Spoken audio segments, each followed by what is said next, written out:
Hello, everybody. Hello, hello, hello, hello to everybody on Facebook Live, and hello to those of you coming in on Instagram Live. Um, I would like for you guys to go ahead and like, comment, and share this video because it's going to bless somebody. It's going to help somebody. I promise you that.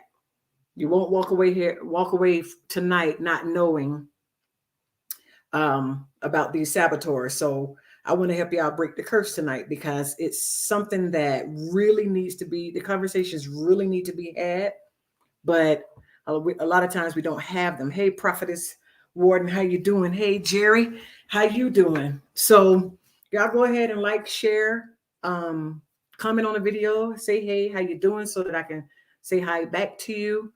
I want to make sure that when I dive in, if you got pen and paper too, that's fine, because I want to share some things with you. And the one thing that we're learning is that our mind is can be very creative, but our mind can also go through the test of trials too. So when I say breaking the curse of the saboteur, I did a study, and it wasn't my study. It was someone called Shirzad, and his study was on positive intelligence, and he was talking about the saboteurs. And when he talked about the saboteurs, he just meant like the saboteurs were saboteurs were the negative thoughts and patterns that live deep in our unconscious, and they derail our performance and happiness. So I want to talk about that because a lot of times, hey, how you doing? I don't know who that is. It just says Facebook user, but how are you as well? So I want to talk about that. So I'm giving some folks some time to come on, but I'm gonna go ahead and just I wrote some notes. So y'all know I be in somebody's class. I'm a note taker, so I write a lot of notes.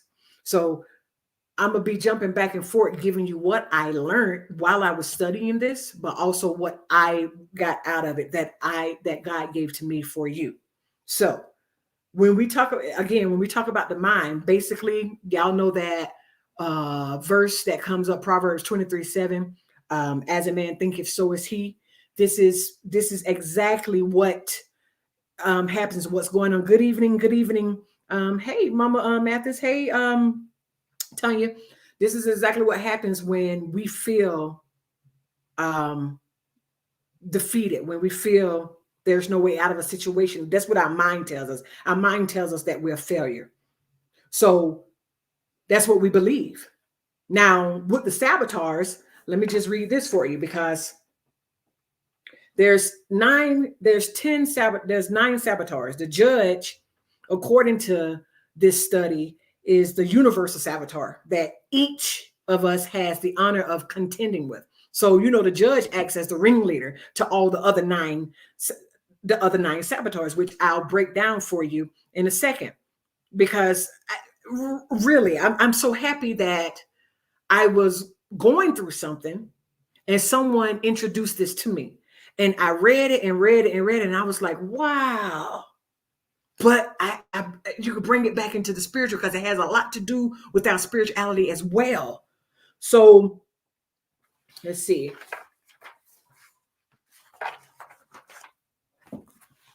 All right. So I see everybody on. If y'all shared it, thank you so much. Thanks for coming on and joining me. So let's break it down. Saboteur just means sabotage. We self-sabotage ourselves. How do we self-sabotage ourselves? Because of the mindset. And if we think about it, and we go back to it, it tells us in the positive intelligence, again, not my study, someone else's, but I used it to apply it to my life and saw a lot of places where I was lacking, in a lot of areas that I know that I can kind of work on. So it says the saboteurs are the habitual thinking patterns that we have developed in response to a perceived threat, especially when we were young. So these saboteurs, which are they are internal enemies, automatic, habits that each have its own voice. So each saboteur has its own voice, beliefs, and assumptions that work against your best interests. They helped you survive physically and emotionally as a child, but it limits your potential to move on and to move forward in life as an adult. So the immature coping mechanisms may be effective when we were young, but defenseless and scared. But soon as I'm going to tell you, you're going to find out that they become a major source of misery if we continue to use them. So one of the things that we know is that we cannot live in Christ while living in fear. Fear stifles our faith. We know that. We know that if we continue to live in fear, then we can't say that we have faith. How can you say you have faith if you're living in fear, right? Fear says that you can't do this, but faith says that you can do all things through Christ, which strengthens you. Philippians 4:9, right? So in order for us to go from point to B, which means you're actually moving, if you should stop moving, you're going to stop growing. If you stop moving, you stop growing, right? Hey, Lady Holloway. Well, Elder Holloway, how you doing? I'm looking at Instagram and it say Lady Holloway. But how are you? So you don't become a better. So when you stop growing, you don't become a better you. This now means that you are stuck in cycles of sinful habits. Yes, I said it. We're stuck in cycles of sinful habits, failures, and self-sabotage. It traps us in the chaos we created. Now, I say that we created that because when our mind tells us something different outside of what God, hey, Bishop, how you doing? Outside of what God has given unto us, sort of like people want to be your friend and they actually got good intentions, but because you don't really trust people, you start to sabotage in that relationship. So the enemy is a thief that comes to kill, steal, destroy, but God came that we might have life and that we might have it abundantly. So self-sabotaging, it just means that you're blocking God's blessings. Oh, it's 6 p.m. there. Okay. It just means that you're blocking God's blessings. And these are your thoughts and your actions that are getting in the way of achieving your goals, right? So Psychology Today, as I was reading that as well, it said that some of the self-sabotaging behaviors include procrastination, which is a big one. Anybody have a problem with procrastination? Trust me. It's when you have a problem with procrastination, you can't move at all. You can't move at all. There's no effort. You're missing deadlines. You're forgetting to do things, and you're not honoring your word to others. That's what procrastination is. I'm gonna do it.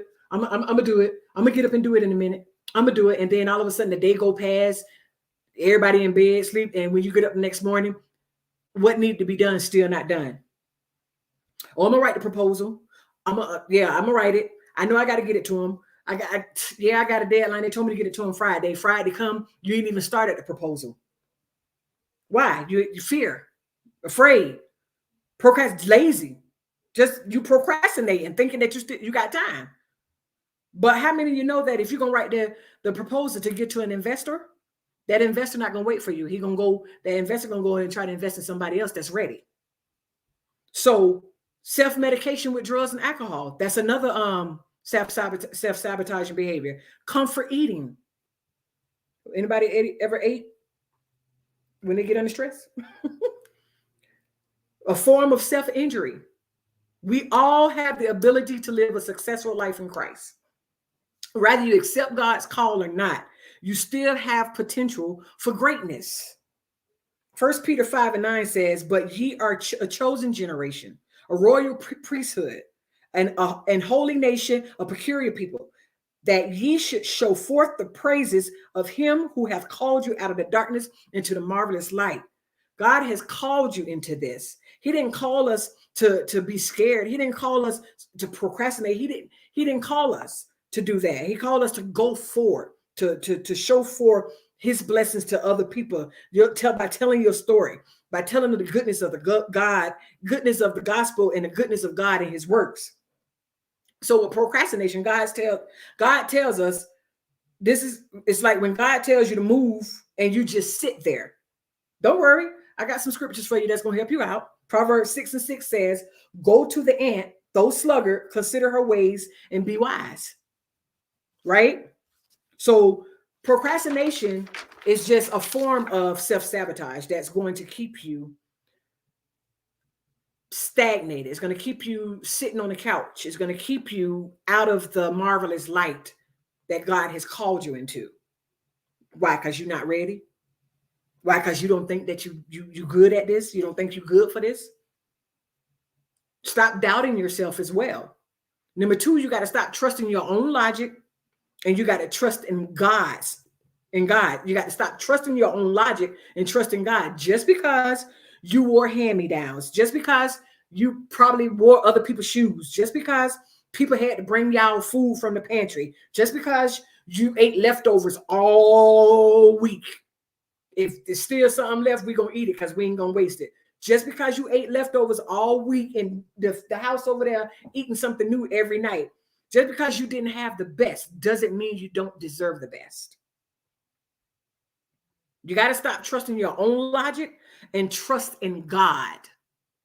You got to. Then number 3, that's a doozy. The fear of failure. Now, y'all remember when I said failure does not mean that it's final. That's true. Failure does not mean that it's final. Does not mean that God is going to take whatever he gave you away. Again, remember I told you failure just means you might need to go back to the drawing board and practice. Do it over. But fear is the opposite of faith. So fear of failure. Fear is the opposite of faith. Anybody agree with that? I agree with it. You got to remove your thoughts of failure and you got to replace them, listen to this, with plans of success. Remove all those thoughts that you're going to fail with the vision that God has given unto you, and replace all that with plans of success. You cannot succeed in something if you have that fear in the beginning that you're going to fail at it. If you have already decided, if as a man thinketh, so is he. If you have already decided that you have failed or you are going to fail, guess what's going to happen? You're going to fail. And the first failure is that you didn't even start. That's your first failure, is that you didn't even start. 2 Timothy 1:7 says, for God have not given us a spirit of fear, but of love, but of power, love, and a sound mind. So the last thing you got to do, number 4, is you got to change your perspective. You got to do things different. When God called you into something, it's no longer about you. You can't do it your way. You can't do it the way you want to do it. Now, you got to start doing things different. If you're the type of person that like to do the same thing all the time, you'll never want to change, because change just hurts. Change is difficult. I don't got time for that. If you're that person, you're going to fail. You're never going to change your perspective. Nobody is ever going to be able to give you advice. No one is ever going to be able to pour into you, because you have a perspective that is of your own logic and that you're going to deal with. Only you're never going to change your way of thinking. You would never change that. Why? Because you don't like doing things differently. John Patterson said, only fools and dead men don't change their minds. Why? Fools won't and dead men can't. I want y'all to get that. Only fools and dead men don't change their minds. Fools, they won't, and dead men, they can't. Why? Because they're dead. A foolish man won't change his mind to the things that of Christ, or to the things, some of the things in this world that it needs to be changed, because he's a fool. He just won't. Move past your past. 1 John 5:4 said, "For whatsoever is born of God overcometh the world. And this is the victory that overcometh the world, even our faith." Okay, so that's what we're talking about. We're talking about self-sabotaging. Oh, that was all the notes on that one. So let me help somebody out. I just told y'all that the judge acts as the ringleader. He prompts the our other saboteurs to take action. Now I'm gonna give you some examples because I want you to understand where I'm coming from, and I want you to understand that all of us at one point in our life can either have all the saboteurs or just some of them. But we definitely have at least one or two of them. We ain't living without these saboteurs. I promise you we're not. Good evening. Good evening. Divine Innovation. Hey, how you doing? Ashley, hey, how you doing? So, hey, Tina and Jabrina. Okay, so all our stress comes from believing the lies of our saboteurs rather than trusting the wisdom of our sage, which is the who we are and who Christ sees us as, right? So one of them, as I stated, it says that they are your internal enemies. These saboteurs don't want you to move forward. Satan does not want us to move forward. So what happens? These are automatic habits. Anybody got an automatic habit? Because I do. I got an automatic habit. I roll my eyes in a minute. You know, I got automatic habit. I mean, my facial expression, it just sometimes it just but it's automatic habits that each have their own voice. So your controller saboteur. Anybody ever been controlling? I'm gonna break it down. It might say that no one else can be trusted to get the job done. It's all on you and up to you. That's the controlling person in you. You know, the perfectionist. Don't worry about it. I got it. I'm gonna do it. But you know what your sage would say? That person with wisdom, it would say that your team are capable of so much more if you take the time to inspire and empower them instead of micromanaging. Right? Anybody a stickler? Somebody that's always sticks. This person is an actual perfectionist for real. He'll say the project is failing because people are sloppy. They just don't care as much about it as you. And your sage, that wisdom in you would say, your team is making incredible progress on this project. Don't make them pay for the price of your perfection. Now watch this. These saboteurs have their own voice, their own beliefs, and their own assumptions that work against you. Now, as a child, they protected you. But as an adult, right now, they're limiting your potential. They're limiting your potential to even move on. So the judge beats you up repeatedly over your mistakes and your shortcomings. Anybody ever judge themselves because they thought they could do better than what they did? And instead of just giving yourself accolades because you started it in the first place, you go to beating yourself up. You go to telling yourself that you could have did better than that. You go to telling yourself that, man, I don't know if I can do that. You know what I'm saying? That's the judge. Okay. All these start from a thought. That's the judge. The avoider tends to be tends to overemphasize positivity out of a need to avoid confrontation or discomfort. Okay. That's that person that procrastinates. That we go again with the procrastination. They are an avoider only agrees to things they agree to things that they normally wouldn't agree to because they want to avoid getting into an argument. So y'all want to have a family reunion over there? Okay, we'll just have a family reunion over there. Instead of the person that always avoids saying, no, we had it there last year. Can we have it here this year? Put your opinion in. Don't avoid the conversation because you feel like it's just gonna be y'all ain't nobody gonna ever get along, or because ain't nobody gonna agree with you. Don't avoid the situation. Don't allow nobody to have that much control over you. And like I said, the controller is the person that needs to control others and situations. Without control, the controller feels anxious and becomes impatient. I yep, me. I was there. Just if a person talking good and they saying something good and they getting us from point A to point B, I get all anxious sitting over here because I want to say something too. Shut up, Marie. Everybody else got ideas too. You ain't the only person that got an idea. Hush and let these people say what they got to say. Let these people put their thoughts into this. Okay, can't control everything, but this is the mindset. This is the saboteur. This is why we can't do what God needs us to do and complete the assignment because we want to control it. You're not in control. God is. You're not in control. God is. You cannot control what God placed in your hands to do because he makes the provisions for your vision. You need to control how you present it, who hands you put it in. That's what you need to be. You need to be protecting it like it's your baby because it is your baby. Restless, a person that's always busy doing something because you get bored real easily doing something.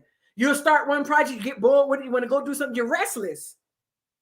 This is there's a constant state of business, and this person rarely finds full satisfaction in a task at hand.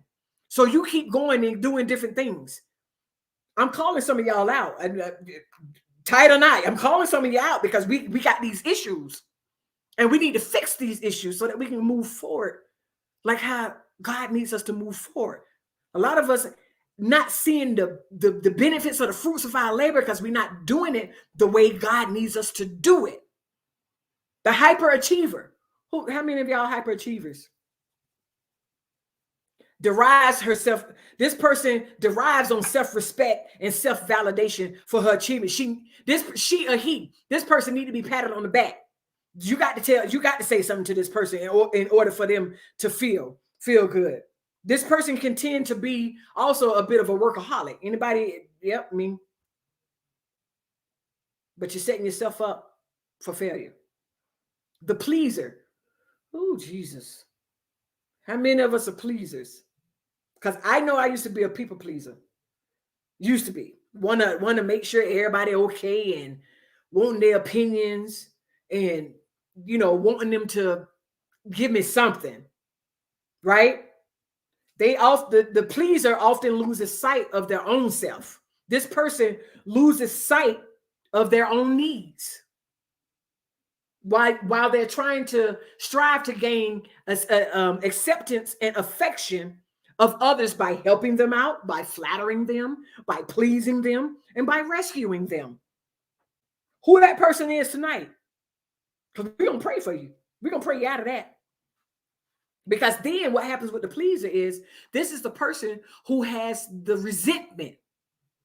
Now you're resenting people because they don't treat you how you treat them. Now you're resenting people because they're not rescuing you how you rescuing them. Now you're resenting people because they don't help you how you help them. Stop trying to please people.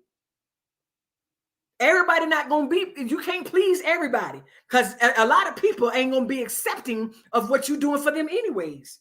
It'll turn into more of you being used. Right? Then the stickler, as I was talking about, the stickler tends to see the world in black and white. And this person is also a bit of a perfectionist.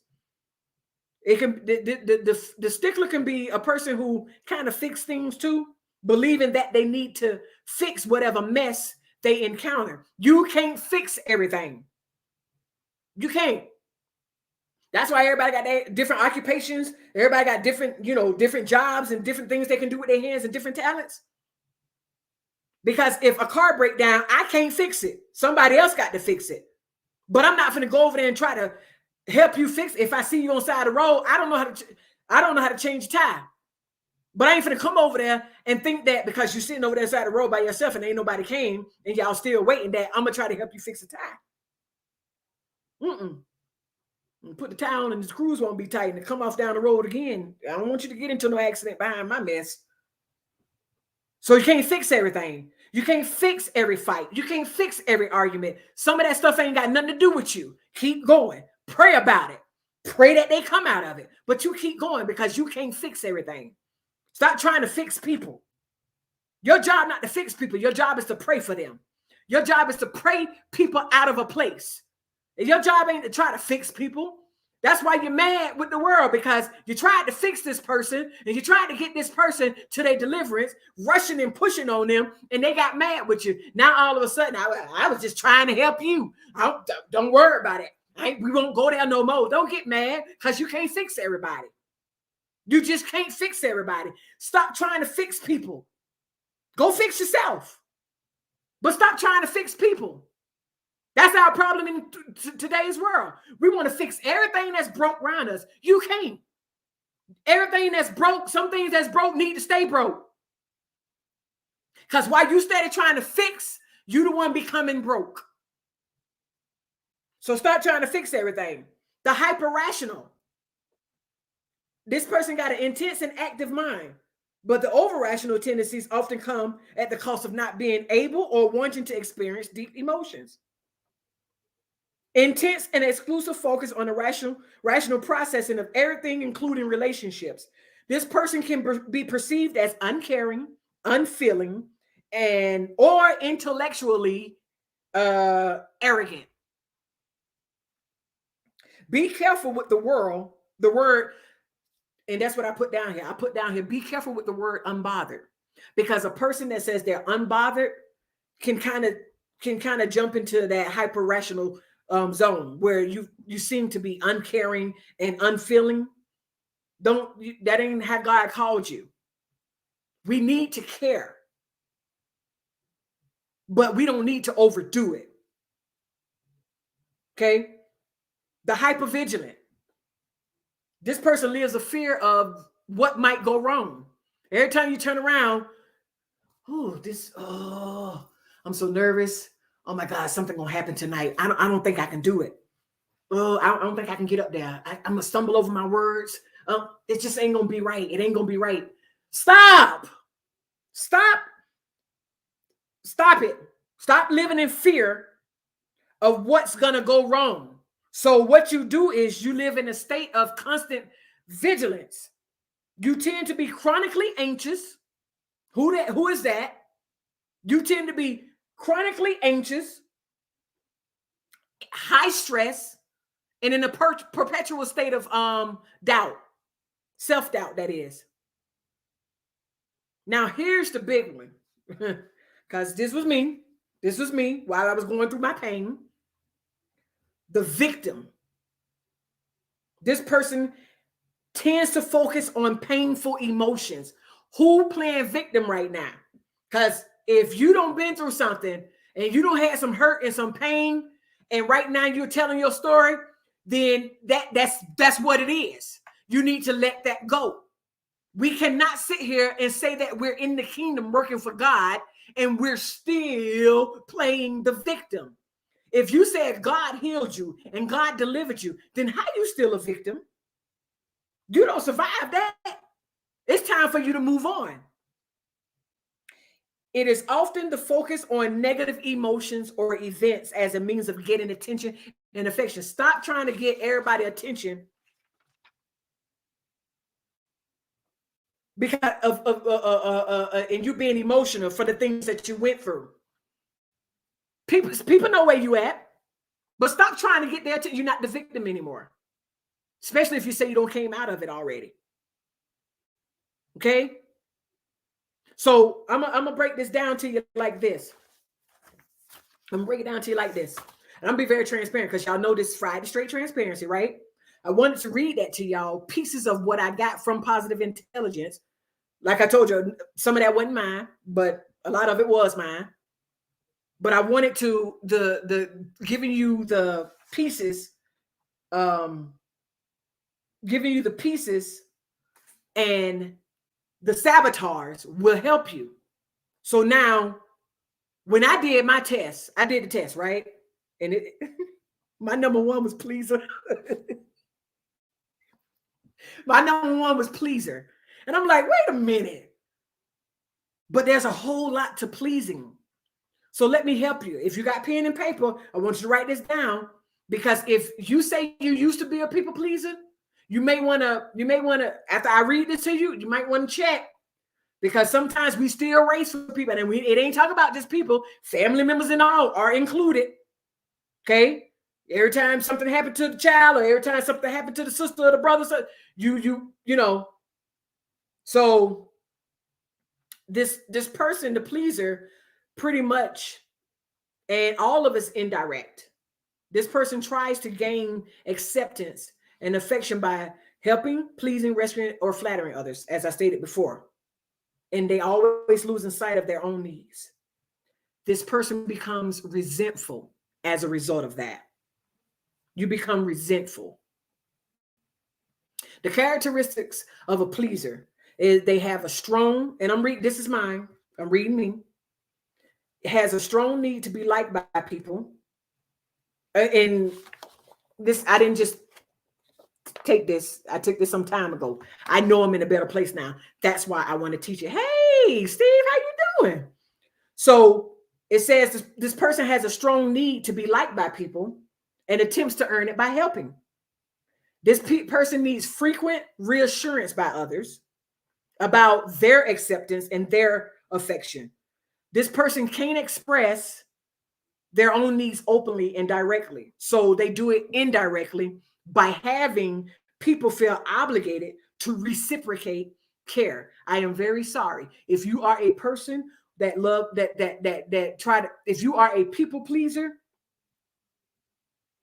I'm sorry, but that same love, that same affection that you give off is not always going to reciprocate. And you have to understand that. That's why you have to stop trying to please everybody. Stop trying to help everybody. I know we're supposed to be helpers one to another, but get you some discernment to know when and when not to, because you might not supposed to be helping everybody. That's why you feel the way you feel. You might not supposed to be going over there trying to please everybody. That's why you feel resentful, because they're not doing the same thing to you. They over there minding their own business. They got an issue. You know who you are down on the inside, so you run over there and try to help. Sometimes they don't even say thank you, but you're mad because they won't say thank you. You probably shouldn't have went over there in the first place. And then you know what they do. You know them people, they got the nerve to say, "Well, I didn't ask you to help anyways. I didn't ask for your help. You came over here." That make you even more mad. Oh, what? Now you selfish? Now you ungrateful? And these are the thoughts that you have as a people pleaser. To be a good person, I should put the needs of others ahead of my own. Stop thinking that. Tell pleaser to go on somewhere. Tell that saboteur to go on somewhere. It bothers me when people don't notice or care about what I've done for them. These are the thoughts of a pleaser. They can be selfish and ungrateful. I give away too much and I don't think of myself enough. If that's your thought, then back up. I can make anyone like me. As a people pleaser, no, you can't. You'll make people look at you and they'll say, she crazy, because I wouldn't have went over there and helped out anyways. We try to call people ungodly for saying stuff like that, but they're not ungodly for saying stuff like that. They smart. They know that they can't help everybody. That's why everybody not a pleaser. Everybody not a pleaser. Everybody can go and just start to flattering people and helping people. Everybody don't just do that. And then the other thought is, if I don't rescue people, who will? They'll live. They ain't gonna die if they don't get rescued. Now here go the justification lies. I don't do this for myself. Hey, yes, you do. As a pleaser, yes, you do. You do it just for you because it makes you feel good. And then you feel like, because it makes you feel good to do something good for somebody, they should be telling you thank you. They should be paying you back. But people not like that. I help others selflessly and don't expect anything in return. If you expect them to reciprocate, if your expectance in what you do is that they should reciprocate that, then you are expecting something. You are expecting something. Right, Steve? The world would be a better place if everyone did the same. No, it won't. If everybody was around here trying to please everybody, we probably wouldn't have war. We probably wouldn't have people get mad with each other. They probably wouldn't get in fights or arguments. No, it don't work like that. That's why we all cut from a different cloth. We can learn something from each other. You can tell me something and that I don't know, and I can tell you something that you don't know. I can learn something from you just like you can learn something from me. But no. And this is what's important. The impact that you as a pleaser have on everybody else. You probably never noticed it, but it's true. It can jeopardize taking care of one's own needs, including emotionally, physically, or financially. Why are you giving all your money to the person who you think need it? They don't need it, and they ain't gonna tell you that they don't need it. But you go ahead and you keep giving your money to them. As soon as you run dry and you go over there and you think that you can get that money back from them, or you think they could do the same thing for you, now you're mad that they're not doing the same thing for you. I lost a lot of people with this Saboteur thing, but that's okay because we live. This is the way we live every single day. Y'all can go back and watch it. But I'm telling you, I didn't study this for no reason. These saboteurs are a lot of the reason why we cannot move forward in the assignment that God has given unto us. Because we're still dealing with things such as trying to please people.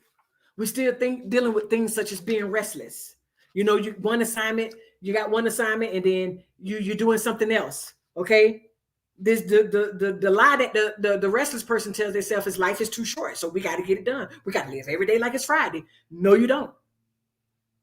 I don't want to miss out. What you gonna miss out on if you're not there? What you gonna miss out on? Do you truly believe that you're gonna miss out on something at a party if you're not at the party? Especially if they're having parties all the time. You just didn't go to that one. What you gonna miss out on? If you never hang out again, what you missing out on? You missing out on the streets? You're missing out on saying the same thing all the time. People getting drunk high. You missing out on that? Victim. Same thing.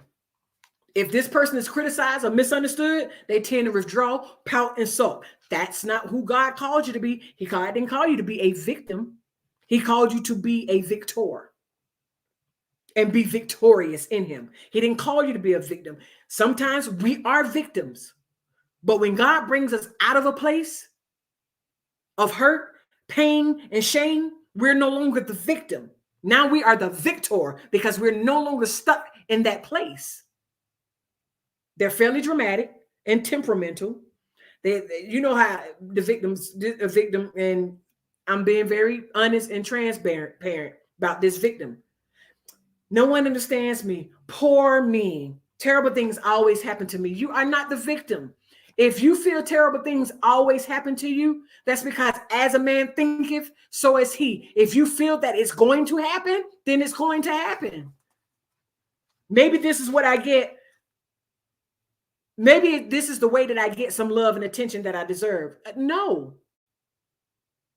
that's what mine was. Number one, pleaser. The hyper rational. Private and don't let many people into their deeper feelings. Mostly show feelings through passion in ideas. Hyper rational. This person can be perceived as cold, distant, and intellectually arrogant. You know the one that know everything. You know, high penchant for skepticism and debate. I always want to debate. Man, I'm not finna debate with you, especially on the word of God. They prefer to watch the craziness around them and analyze it from a distance. They can lose track of time due to their intense concentration. Hyper-rational. Their impact on other people intimidates less analytically intense people. The rational mind is the most important thing. It should be protected from the wasteful intrusions of people's messy emotions and needs so it can get the work done. Right? The controller. You are either in control or out of control. That's the thoughts of a controller. Why? Because they need to be in control. If I work hard enough, I can and should control the situation so it goes my way. No. You got to realize that you got a group of people in here. You cannot control the atmosphere. You cannot control the assignment. That's why all y'all at the table, so all y'all can brainstorm. Not you tell this person what they're gonna do, this, do that. No, you need help. Because if you need help, that's what you're gonna get help. This person, the control is anxiety based. I'm telling you. I used to get anxious when I want to say something while everybody's saying something. I used to get anxious. I told you I'm being very transparent. Well, a lot of people would not acknowledge this, and all I'm doing is telling you about the mind in a different way. The Bible breaks down the mindset in a whole lot of ways, but I'm giving you real stuff. Breaking the curse of the saboteurs. You got to break the curse of these saboteurs. You got to break the curse of that controller, that victim, the restless person, the hyper vigilant, the hyper rational. You got to break the curse of the pleaser. You got to break that, or it's going to break you. And for some years, it has broken us because we never stopped to realize that that's who we are. We never stopped to realize that the reason why this is not happening for us because we're still doing this.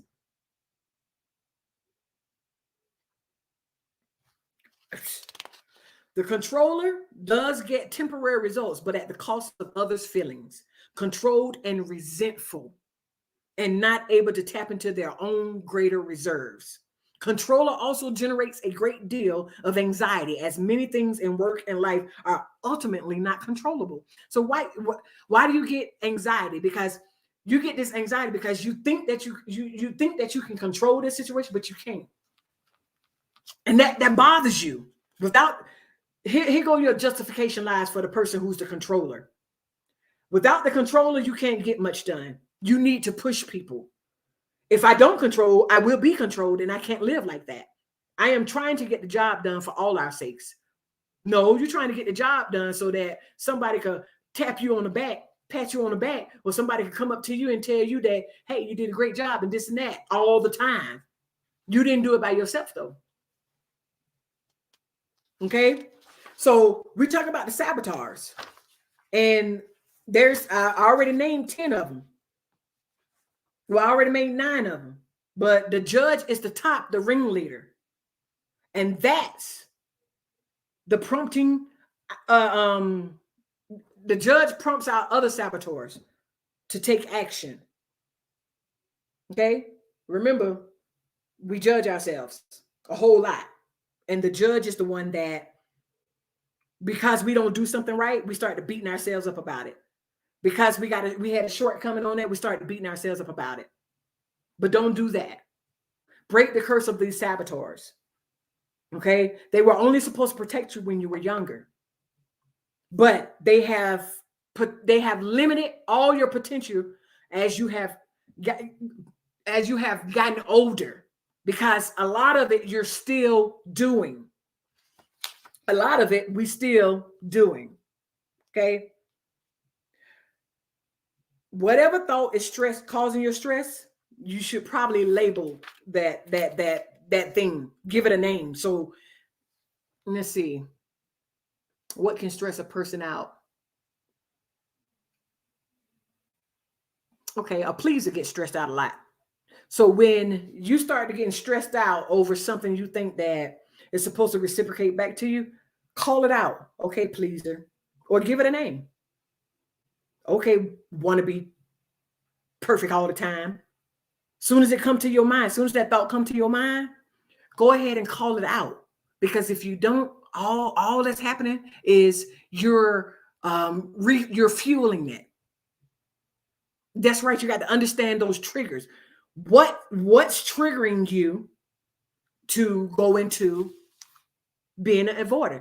Remember, the avoider is the person who avoids the confrontation. This person avoider just agrees to things. This person agrees to things that they wouldn't normally even agree to. Why? Because they don't feel like being a part of the confrontation. They don't feel like being a part of the fight. Don't worry about it. Yeah, go ahead. We can do it. Okay, avoid it. Since you tried to avoid that, now that it comes back around to you, now you say, gosh, I should have said something. Yeah, you probably should have said something, or it went a different way. Stop avoiding situations. Do not be the avoider. Okay. Don't avoid what needs to be called out. Don't avoid what needs to be put on front. Don't avoid what needs to be talked about. Again, if I don't want to go to this restaurant, I don't want to go to this restaurant. If we got to get in an argument because you want to go to this restaurant and I don't want to go to this restaurant, well, we just won't be going to a restaurant. But I'm not going to avoid it because I'm giving you all the control. You understand what I'm saying? We did this last year. Can we do this year? The avoider doesn't even put their input in because they already know that as soon as they say, everybody always been stuck on this, but as soon as they say something different, it's gonna be a whole argument or it's gonna be a whole conversation. Don't avoid that. Have the conversation. Your voice matter too. So I just wanted to come and talk to y'all for a little while because I'm telling y'all, these saboteurs have been with us all our lives. They've been with us all our lives. This thing tells you that. It tells you that you got to know who your saboteur is. And all the saboteurs may not be who you are, but surely some of them are. It says that they start off as guardians, helping us to strive and helping us to survive the real and imagined threats to our physical and emotional survival as children. But by the time we're adults, we no longer need them. But they have become invincible inhabitants in our mind. They have. Because silently, all of us could find ourselves in one of these. Our saboteurs' patterns of thinking, feeling, and reacting, they become soft-coded in our brain through neutral pathways. This is what the study says. Not what Marie's saying, this is what the study says. I just found a way to tie it back into who we are as Christians, who we are, how we go in life, and what we need to do to break that curse, because that's a curse. That's a curse. Now watch this. Let me see.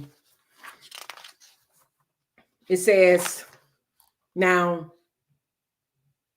we accept and believe the voices of the saboteur so readily since we perceive them as the voices of our trusted self. So we accept what the saboteur is saying because we trust ourselves, right? That's why I said earlier. And how did I write it? I said, stop trusting your own logic and trust in God. Stop trusting your own logic and start trusting in God. So this in turn makes spotting them difficult if we're not mindful of them in the first place. So if you can't identify those triggers, if it's on YouTube now, it's streaming to my YouTube page. So if you follow me on YouTube, my name is Peach Fuzz. If you follow me on YouTube, you can share it. So when Shazad, who was the author of Positive Intelligence and These Saboteurs, when he lists these 10, it was good how he broke them down. It was good how he broke them down, because the one thing that can save us, now he talks about the sage. And it says that if you think our mind is nothing but a bunch of expired self-limiting thinking patterns, do not despair. The good news is that our mind is also home to redeeming positive qualities, which the author has personified as sage. When the saboteurs like to pigeonhole everything as good or bad, the sage makes no such distinction. The sage accepts things as what they are. The true person who you are, should be accepting things as they are. As they are. The major difference between, hence, even nasty outcomes can be accepted by the sage as gifts and opportunities. This is the difference between the sage and the saboteur. So there's 5 things you need to know, which these powers are inherent in all of us, and you only need to learn how to call on them at the appropriate time. So if you can find the trigger, if you can identify your saboteur. If you can identify who you are, I'm telling you, these things have been invincible all our lives. All our lives. But here's what I wrote. Before I tell you those 5 things, while I was studying this, I want somebody, if you can, and if you're still on with me, because I lost some folks because I don't think they want to know about the saboteurs and the mindset. But you better understand that your mindset, if it's not in Christ, then it's in the world. And it says you got to be ye transformed by the renewing of the mindset. So that means if you're still in the world, then I don't know how you claiming Christianity. If you're still in the world, then I don't know how you're saying you love God. So, I mean, a lot of people don't like to hear that, but it's just the truth. It's just the truth. You can't live in Christ while living in fear. You can't live in Christ while living in the world. They watch you behind the scenes. I hope I'm helping somebody, because these saboteurs, if you continue on with them, they're going to move you out the presence of God. You are never going to accept things the way they are, because you're always going to see them the way you need to see them. Somebody better catch that. But he said to me while I was studying this, he said, now why? Oh, because I'm looking on the wrong thing. Sorry. He said, the curse is broken. So I say that every day. The curse of the saboteur over my life is broken. I would not sit here trying to be a pleaser. I would not play victim. I would not be the controller, trying to control everything that's not even in my control. I would not be the stickler, because I can't fix it all, and I'm not going to try to fix it all. So somebody need to understand that. The curse is broken. You better put that on your mirror, put that on your wall, because every single day, our saboteurs, they are very present. But if you cannot identify them, you don't even know they exist. You'll continue to going on and on the way you've been living, and wondering why people aren't reciprocating back to you, why people are looking at you like you're crazy, why this is happening, why that's happening, because there are some darkness in place that you got to get rid of. You got to break that curse. You got to break that curse. I named all these saboteurs, so I hope you wrote it down so that you know where you're at. Because now the sage says, this is what you have. You have the power to explore with childlike curiosity, the power to empathize with others as well as yourself, the power to innovate, brainstorm, and generate fresh perspectives and solutions without inhibition, the power to navigate and choose the best route that is consistent with our values and our mission, and the power to activate and act decisively, free from the influence of the saboteurs. That's what you have, the power. Because God didn't give you the spirit of fear. These saboteurs in place, they keep you from doing exactly what God told you to do. Because every time you get an assignment, here comes self-sabotage.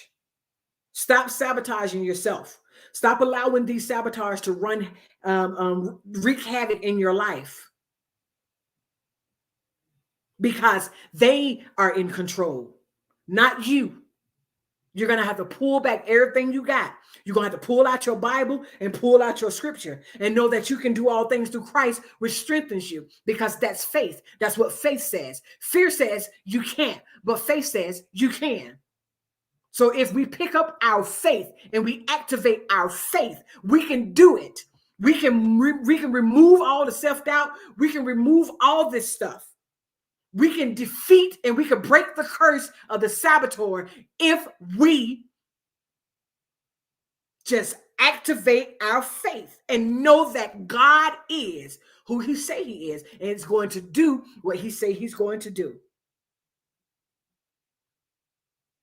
It's probably going to be a part 2, because I'm supposed to have a special guest on with me, but she couldn't be on tonight.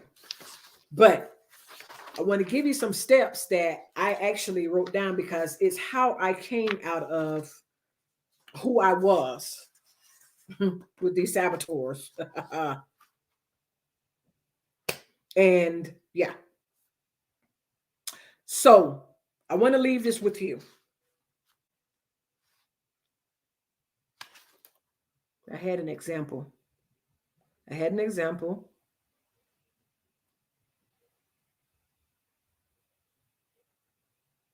Yes, I did. In a family feud or any conflict for that matter, the parties involved are often preoccupied with their saboteur triggered thoughts and feelings. So when the family in a fight, everybody's saboteur is in place. It's working. It's true. It's true. Right? You want to believe it or not? It's true. The saboteurs are they're triggered thoughts and feelings that have come into play while the family is feuding, right? In other words, they are thinking with their survivor brain. If you can methodically shift them away from the survivor brain and get them to think with their PQ brain, you'll stand a better chance to resolve the conflict successfully. So if those saboteurs are at work in any situation you get into, then what's going to happen is you're going to go into survivor mode. I told y'all about the